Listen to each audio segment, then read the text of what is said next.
नमस्कार विद्यार्थियों। बच्चों, इससे पहले जो आपको वीडियो दी गई थी उसमें आपको बताया गया था कि नगरीकरण क्या है और कैसे होता है, और कुछ उदाहरण भी आपको दिए गए थे। किन किन कारणों से होता है यह भी आपको बताया गया था। बच्चों, आज हम देखेंगे नगरीकरण के लाभ। ठीक है, नगरीकरण से क्या क्या लाभ हैं, तो थोड़ा सा हम इसके बारे में जानकारी लेंगे। बच्चों, नगरीकरण गांव का विकास होना, यह आपको बताया गया था। बच्चों, शहरीकरण के कारण आर्थिक गतिविधियों को बढ़ावा मिलता है। शहरीकरण और शिक्षा के विकास के कारण जाति प्रथा जैसी व्यवस्थाएं अब धीरे धीरे समाप्त हो रही हैं, ध्वस्त हो रही हैं। उत्पादकता को बढ़ावा मिल रहा है और विशेष रूप से मैन्युफैक्चरिंग और सेवाओं में रोजगार सृजन को प्रोत्साहित किया जा रहा है। बच्चों, नगरीकरण से क्या क्या लाभ हैं इसके बारे में हम जानकारी लेंगे। नगरीकरण से लाभ। बच्चों, नगरीकरण से 3 लाभ हैं: सामाजिक एकता, आधुनिकीकरण और सुख सुविधाएं। तो सबसे पहले हम जानेंगे कि सामाजिक एकता क्या है। बच्चों, ध्यान से सुनिए। सामाजिक एकता क्या है, इसके बारे में हम संक्षिप्त जानकारी ले रहे हैं कि नगरीकरण के कारण हमें सामाजिक एकता में कैसे लाभ मिलता है। तो सबसे पहले हम जानेंगे सामाजिक एकता के बारे में कि सामाजिक एकता क्या है। ठीक है बच्चों, जब किसी समाज में सारे व्यक्ति, जितने भी व्यक्ति रहते हैं, वह किसी निर्दिष्ट भौगोलिक सीमा के अंदर अपने जो पारस्परिक भेदभाव होते हैं उनको भुलाकर सामूहिककरण की भावना से प्रेरित होकर एकता के सूत्र में बंध जाते हैं, उसे हम कहते हैं सामाजिक एकता। बच्चों, जब हम कोई भी तीज त्यौहार मनाते हैं तो आप जिस भी बस्ती में रहते हैं, जिस समाज में रहते हैं, तो ऐसा नहीं है कि हम एक ही जाति, एक ही धर्म के लोग रहते हैं। अनेकों धर्म, अनेकों जातियों के लोग वहाँ पर निवास करते हैं। तो हम क्या करते हैं कि अपने धर्म को, अपनी जाति को भुलाकर, जो भी भेदभाव रहते हैं उनको भुलाकर हम अपने समाज में, अपनी बस्ती में सारे तीज त्यौहार एक साथ मनाते हैं। तो क्या हो गया? सामाजिक एकता। बच्चों, नगरीकरण के कारण द्वितीयक, तृतीयक और चतुर्थक श्रेणी के व्यवसाय में क्या होती है? वृद्धि हो रही है। बच्चों, व्यवसाय के बारे में आपको बताया गया था कि व्यवसाय जो है वह 4 प्रकार का होता है: प्राथमिक व्यवसाय, द्वितीयक व्यवसाय, तृतीयक व्यवसाय और चतुर्थक व्यवसाय। 4 प्रकार के व्यवसाय माने गए हैं, जिसमें प्राथमिक व्यवसाय कच्चे माल का उत्पादन होता है। द्वितीयक व्यवसाय जो होता है उसमें कच्चे माल के ऊपर प्रक्रिया की जाती है। मैं संक्षिप्त में बता रही हूँ, ध्यान दीजिएगा। जो तृतीयक व्यवसाय है वह एक स्थान से दूसरे स्थान तक ले जाने की क्रिया को तृतीयक व्यवसाय कहा जाता है। और बच्चों, जो चतुर्थक व्यवसाय है, जैसे वकील, डॉक्टर, शिक्षक, ये सब जो होते हैं, जो सेवाएं प्रदान करते हैं, वह जो है उसे हम चतुर्थक व्यवसाय की श्रेणी में रखते हैं। तो इन नगरीकरण के कारण प्राथमिक व्यवसाय की नहीं, बल्कि द्वितीयक, तृतीयक और चतुर्थक व्यवसाय में वृद्धि होती है। जिन कारणों से आर्थिक व्यवहारों में वृद्धि होती है। अगर इन व्यवसाय में वृद्धि हो रही है तो हमारे आर्थिक जो व्यवहार है उनमें भी बढ़ावा होता है और क्षेत्रों का विकास भी तीव्र गति से होता है। जिन क्षेत्रों में नगरीकरण हो रहा है या नगरीकरण हो चुका है उनमें उन क्षेत्रों का विकास जो होता है वह अधिक तीव्र गति से होता है।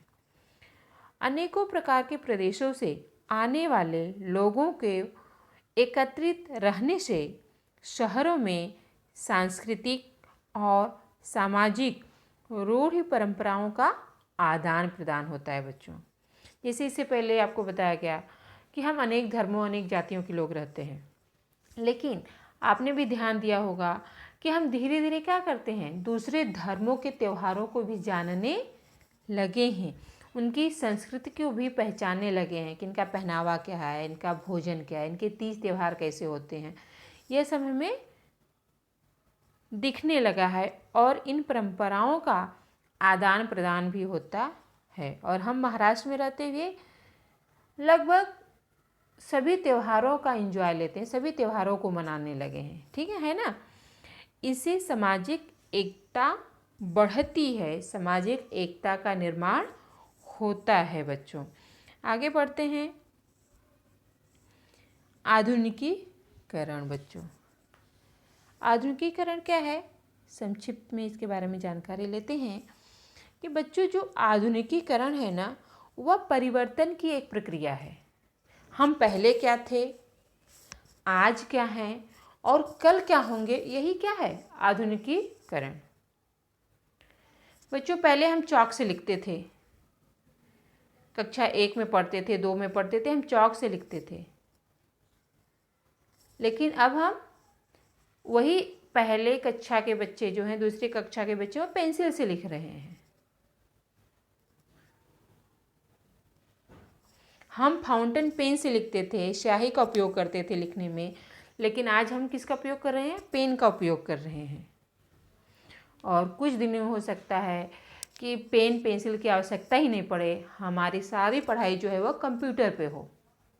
तो यह क्या है, आधुनिकीकरण है बच्चों। तो आधुनिकीकरण जो है वह परिवर्तन की एक प्रक्रिया है जिसका संबंध मुख्य रूप से विचारों एवं मनोवृत्तियों के तरीकों में बदलाव, नगरीकरण में वृद्धि, साक्षरता का बढ़ना, प्रति व्यक्ति आय का अधिक होना तथा सामाजिक सहभागिता में वृद्धि जैसे परिवर्तन से होता है बच्चों। यह है आधुनिकीकरण। बच्चों विविध प्रदेशों से लोगों का स्थानांतरण होता रहता है हमेशा। स्थानांतरण क्या है कि हम गांव से शहरों की तरफ आते हैं अपने रोजगार को प्राप्त करने के लिए, पैसा कमाने के लिए, यही स्थानांतरण है। ऐसे लोगों में ज्ञान, कौशल और अनेकों प्रकार की जानकारी का आदान प्रदान आसानी से हो जाता है। नई नई सूचनाएं और जानकारी तथा सामग्री, इन सभी का लाभ सर्वप्रथम ऐसे प्रदेशों में होता है जिनका नगरीकरण हो गया है। उद्योग और व्यवसायों से संबंधित अनेकों प्रकार के नए नए प्रकल्प जो हैं नगरीकरण के कारण प्रदेशों में विकसित होते रहते हैं बच्चों। और साथ ही साथ अनेकों प्रकार की बस्तियों में नई नई कल्पनाएं, नई नई जानकारियाँ, तकनीकी सुख सुविधाएं का लाभ मिलने लगता है। और धीरे धीरे नगरीकरण के कारण रहन सहन का जो स्तर है बच्चों वह ऊपर उठना शुरू हो जाता है, जिसके कारण उसे हम आधुनिकीकरण कह सकते हैं। और इन आधुनिकीकरण के कारण ही नगरीकरण जो है वह तेज़ी से आगे बढ़ रहा है। आगे देखते हैं बच्चों कि सुख सुविधाएं क्या है। बच्चों नेक्स्ट पॉइंट है हमारा सुख सुविधाएं। सुख सुविधाएं क्या हैं? सबसे पहले हम इसके बारे में थोड़ी सी जानकारी लेते हैं बच्चों। जीवन को सुखी बनाने वाली बात या वस्तु या सहूलियत या लाभ ही क्या है? सुख सुविधा है। जिन वस्तु से, जिन चीज़ों से हम खुश हो रहे हैं वही हमारे लिए क्या है? सुख सुविधाएं हैं बच्चों। और ये जो सुख सुविधाएं हैं वह नगरीकरण के कारण ही हमें मिलती हैं। हम गांव में क्यों नहीं जाना चाहते? बोलते ना गर्मी में हम गांव में नहीं जाएं। अरे गर्मी में गांव में बहुत गर्मी पड़ती है। क्यों? वहाँ पर वो सुख सुविधाएं नहीं हैं, हमें नहीं मिल पाती है। लाइट की सुविधा नहीं है। यहाँ पर हमें 24 घंटा लाइट है, सुख सुविधा है। गांव में 24 घंटे लाइट, बिजली नहीं मिलती है, वो सुख सुविधाएं नहीं हैं। तो जिनसे हमें खुशी मिलती है, आराम मिलता है, वही क्या है? सुख सुविधाएं होती हैं। और सुख सुविधाएं जो है वह नगरीकरण के कारण ही विकसित होती हैं बच्चों। यातायात, संदेश वहन, शिक्षा, स्वास्थ्य आदि सुविधाएं जो होती हैं वह हमारे लिए महत्वपूर्ण होती हैं, यह आवश्यक है हमारे लिए। अगर ये सुख सुविधाएं नहीं हैं तो उस क्षेत्र का नगरीकरण नहीं हो रहा है। उच्च स्तर की परिवहन सुविधाओं के कारण यात्रा जो है वह अच्छे तरीके से होती है, सुचारू रूप से होती रहती है बच्चों। इसका जो अच्छा परिणाम है वह वस्तु, यातायात, बाजार केंद्र, व्यापार आदि पर भी पड़ता है। शिक्षा, नई सुविधाएं आदि जो है वह नगरीय क्षेत्रों में अधिक विकसित रूप से दिखाई देती है। और यह नगरीकरण जो है बच्चों, नगरीकरण के कारण जो सुख सुविधाएं हैं वह विशेष रूप से उच्च शिक्षा के लिए अन्य स्थानों से विद्यार्थी जो है वह नगरीय क्षेत्रों में आते हैं। गांव में बच्चों को पढ़ने के लिए अगर अच्छी सुख सुविधाएं नहीं मिलती हैं तो उनके पेरेंट्स क्या करते हैं, माता पिता क्या करते हैं, शहर की तरफ उनको भेज देते हैं कि हमारा बच्चा जाएगा और शहर में अच्छी शिक्षा प्राप्त करेगा। स्वास्थ्य सेवाएं भी जो होती हैं वह नगरीय भागों में अच्छी तरह दिखाई देती हैं हमें। इन सुविधाओं का लाभ लेने के लिए अन्य क्षेत्रों से अनेकों प्रकार के रोगी और उनके रिश्तेदार जो हैं वह नगरों में कुछ समयावधि के लिए चले आते हैं बच्चों। नगर में, शहर में, बड़े बड़े शहरों में जो होते हैं वह जो स्वास्थ्य की जो सेवाएं होती हैं बच्चों वह अच्छी तरीके से होती हैं। तो गांव के लोग भी क्या करते हैं, अपने रोग को खत्म करने के लिए, अपनी बीमारी का इलाज कराने के लिए गांवों से शहरों की तरफ आते हैं कि हमारी जो दवाई है वह शहर में अच्छे तरीके से हो सकती है। तो नगरीकरण के कारण बच्चों अनेकों प्रकार की हमें सुख सुविधाएं मिलती है।